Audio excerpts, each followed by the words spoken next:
Good morning, good afternoon, good evening, whenever this happens to be arriving in your reality of now. I want to talk about subtle energies and some of its presentations. I had this day that I was in a funk. I apologized to my eldest daughter, and I'm like, I just need to be by myself today. I wasn't hostile to my kids, but I was near tears the whole day. And I couldn't wait for the day to be over. And it's a really rough day. I find out the next day, a friend of mine had crossed over. And this gentleman has had a very strong, positive influence with my children.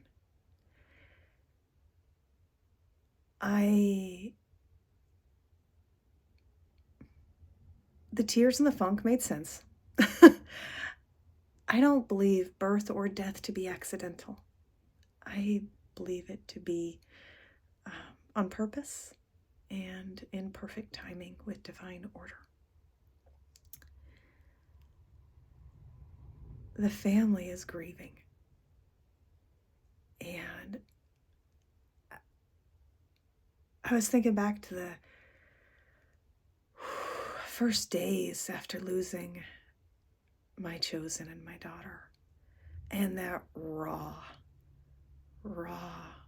weeping wound in the heart that felt like it'd take forever to possibly even remotely heal.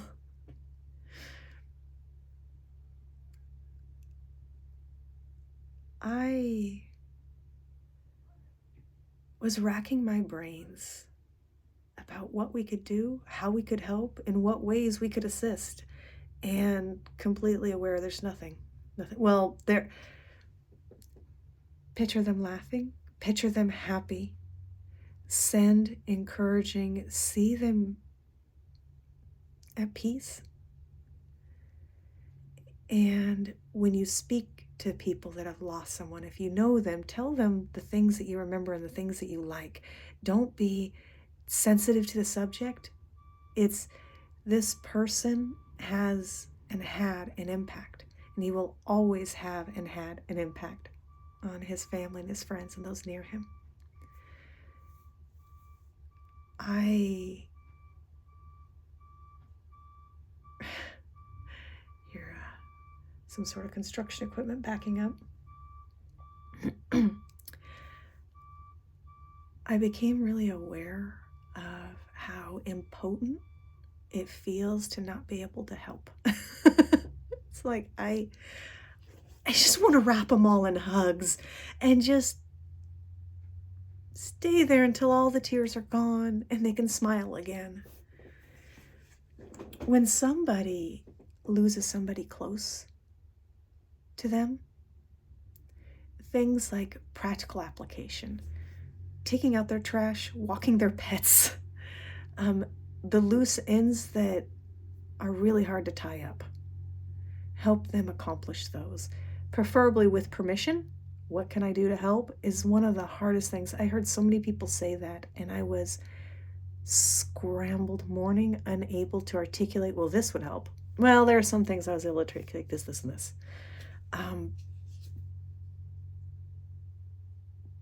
But there is nothing that could band-aid the problem. Grief is love that doesn't know where to go. And I realized I don't like being on the outside looking in. I don't like being on the inside looking out either when it comes to death and loss and grief. But at least on the inside looking out, you can dictate how you heal and the ways that work. And there's a beautiful journey to the healing process. The outside looking in, there's not much you can do for the people. You can, I spent 20 minutes this morning meditating, picturing their children laughing. I would picture their child, and then wrap them in laughter and hugs from the moms and hugs from the dad, and send it to the universe. It's hard knowing how to help when it's not a Band-Aid fixable problem. I have a chance, and will get the opportunity most likely, to drive to my friend and give her a hug when the memorial service happens in my general area. Although where she's at now is too far for me to hug her. She's states and states away. Her family's there, so there's those around her that will hold her and help her. And I'm fully aware that the more people there, the more stress. It's hard to have people underfoot when you're going through such a intimately personal experience. When those that you love are grieving, reach in and offer.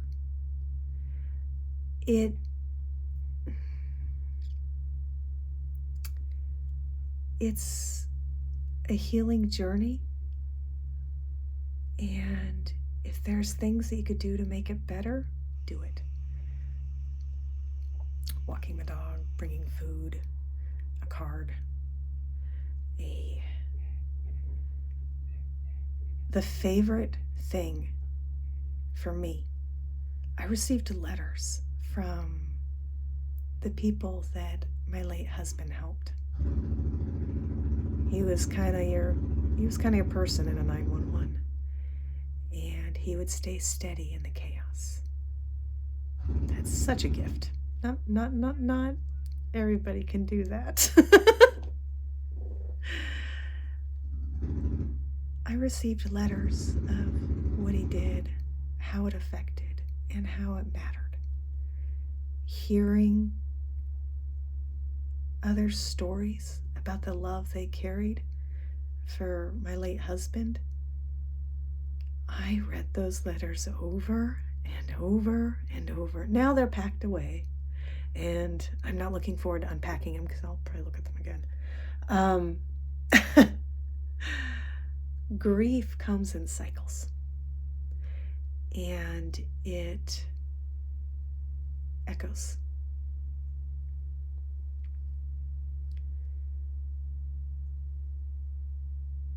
I'm going to pull a sacred geometry card and to represent grief. And we're going to move that through our vessel and also through Gaia, and then send it up to the cosmos. Our souls are incredibly potent and powerful. It is the angelic realm and our ancestors at our back. The person who crossed over, he is now resting in the very center, the heart center and the DNA of all those he loves, and he's loving them from the inside, and the external world will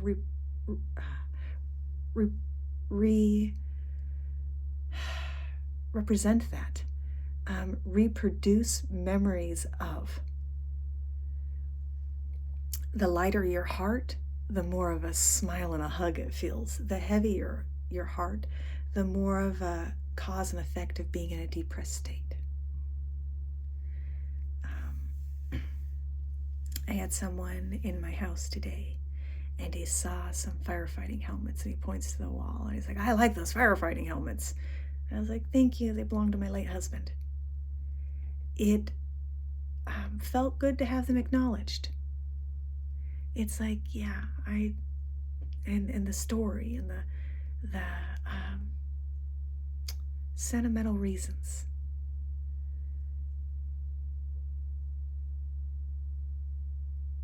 I wish that everyone could hear the laughter and the joy of the person who crosses over.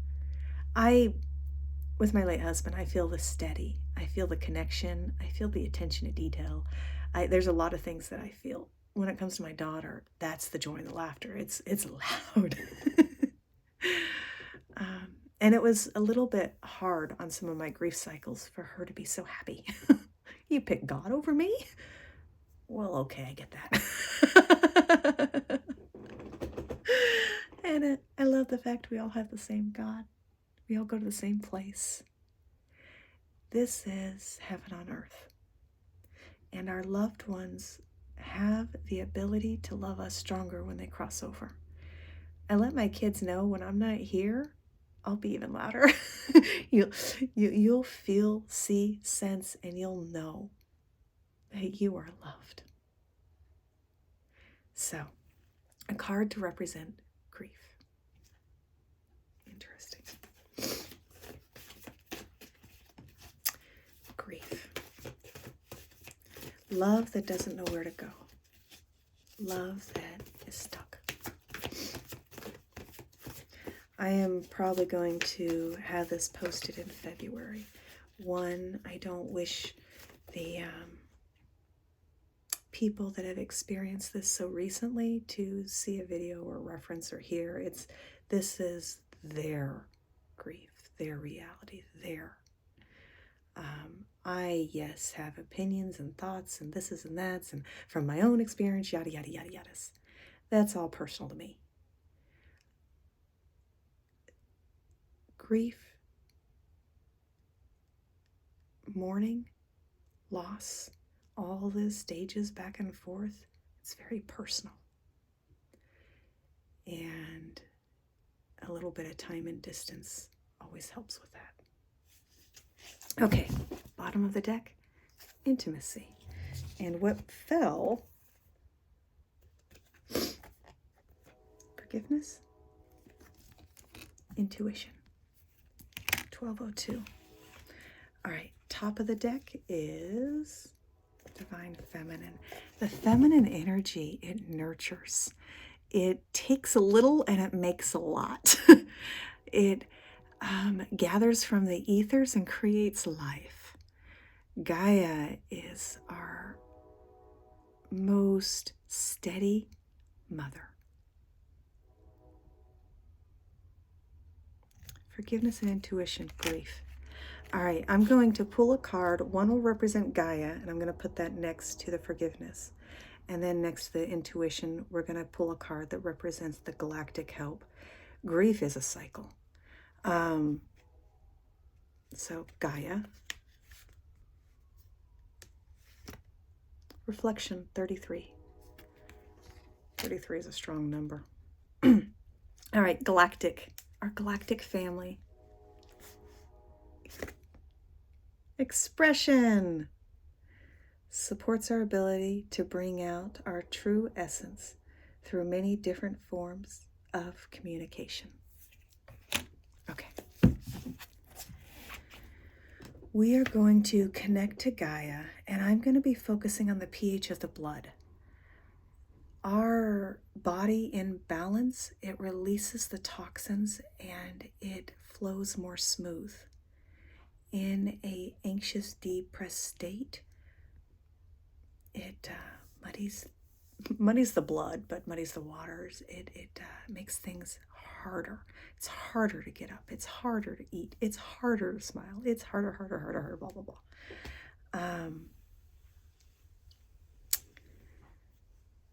The body and the blood in pH balance helps that flow.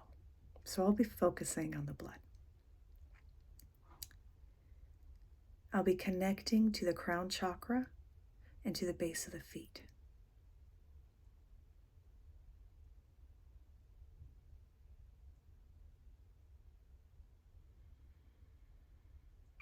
Awareness to Gaia. And when you think of Earth, greet her. Let her know that you are aware and you appreciate everything we have is gifted to us by our mother, Pachamama. Open those channels. Feel the warm tingles, the cool air. Feel it brush upon your skin.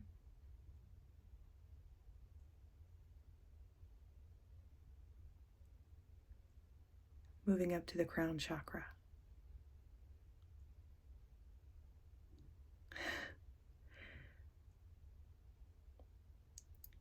let's tap into our galactic families. Call that into the vessel and bring balance to the blood. Niaturia teria kuya moya sashoya teria kuya namoya riroya teria satruya nai teria kuisha. Yana moya sashoya teya. Uyana maria teria kurayata ya nia sashusu teria takuya maya teria aita puya nanaretaga. Nia sea shoya. Nuya teria takuya namia sea teria muna sashusu tereta. Enduring love. Kuya sashoya teria puya namoya teria. Nia sa. Niaturia economiasa shasuya so koyanamaniasa shasuya so konomaniasa. Niasu shasanaya.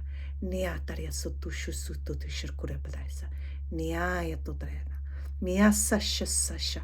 Niasa shasuyata. Kuyananamaniasa shuyataria to koyamoyananiatatra. Bring that to the heart.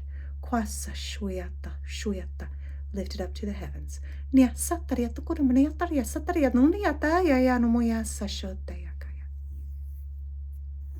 Disperse. A quick card in reference to that. I am going to do some toning for the third. I'm going to do some toning for the third eye. Our third eye, at times, with our environment, the things that we ingest, and also limited belief, it can be calcified. So we're going to be focusing on the third eye and decalcifying, so that way the energy of Gaia and our galactic family can come in. Nia tuya kanmui shasuya taria the kuya naniatea. Nia yo koya moya sashuyataya. Nia koat not yet goya moya taria to konomunia sashuya taria the konomia. Hayana moya sashusataria to kuya namia. Nuya ya moya sushusutotoria ma. We accept healing.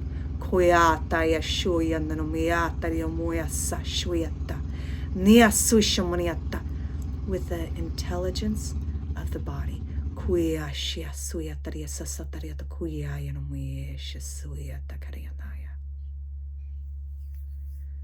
Okay, random card for that, and then we're going to close it. Masculine energy, protection. As construction starts being louder, it's time to sign off. Hug your loved ones, both the ones here and the ones crossed over and the ones coming into your future. Take care. Oh, this is going to be released on my eldest daughter's original date of expected birth. The hope of the future, the planning for what can be, and new beginnings. Take care. Be well.